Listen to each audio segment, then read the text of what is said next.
everyone. So today we're in a new month, the month of March. So we're going to be learning about a new topic this month. We're going to be learning about water. So let's think, there are lots of different kinds of water and different forms of water. Can you name some different types of water before we start our story? And then later we'll go on a water hunt in our house. Water. When you're thirsty, you drink it. So here I have one type of water, is the water that we drink, right?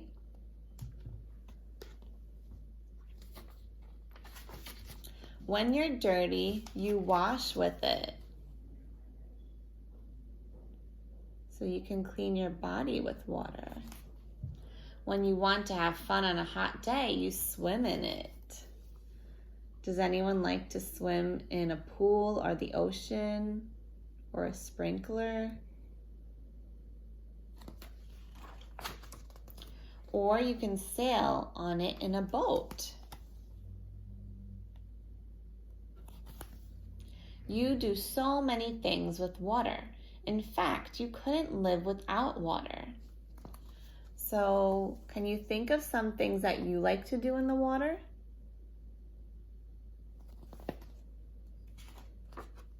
So we can't live without water.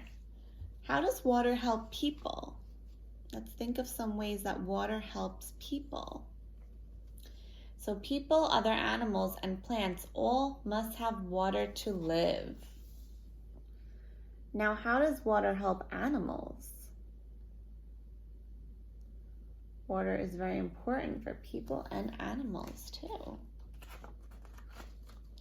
Most of the world is covered by water. If you look at a globe, you will see that the earth has much more water than land.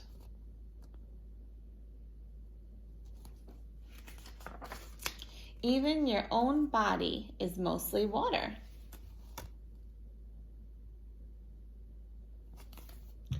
Water is a liquid. It's wet and you can pour it.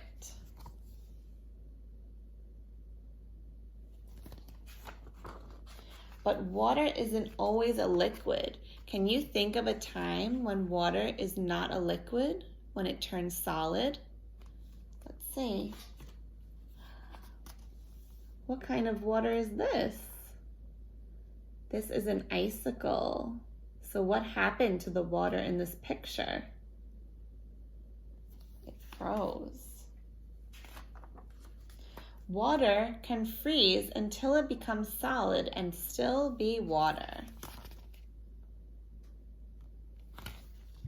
An ice cube is a piece of frozen water.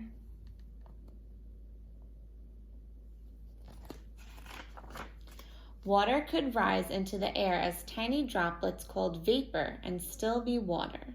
Water vapor is invisible. You can't see it.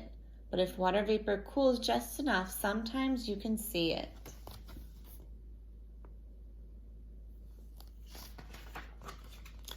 It could be the steam coming out of a kettle, or the vapor in your breath turning to mist on a very cold day and still be water. Did you ever see your breath when it's cold outside? It could be thick fog you can't see through,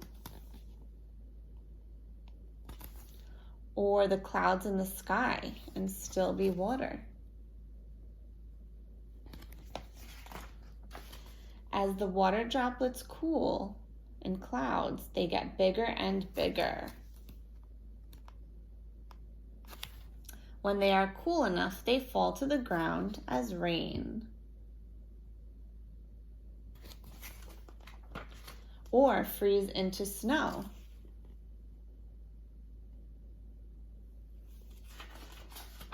So whether it's a funny snowman or a fluffy cloud or a fish's home, it can still be water. The end. So we learned that water helps people, animals, and plants in different ways. and we learned that there's lots of different kinds of water. So I want you to go on a water hunt in your house and see how many different kinds of water that you can find all around your house. So in the story, we learned that ice is frozen water. So this week, I want you to explore with ice. Here I have a bowl of ice, and you can do some different activities this week with ice. So one activity is you can try painting the ice and to see what happens. And you can also play with your toys in the ice or animals, put them in the ice. And you can also try melting the ice. So do you have any ideas of how you can melt ice cubes? So I want you to think of some ideas and try different ways how you can melt ice cubes.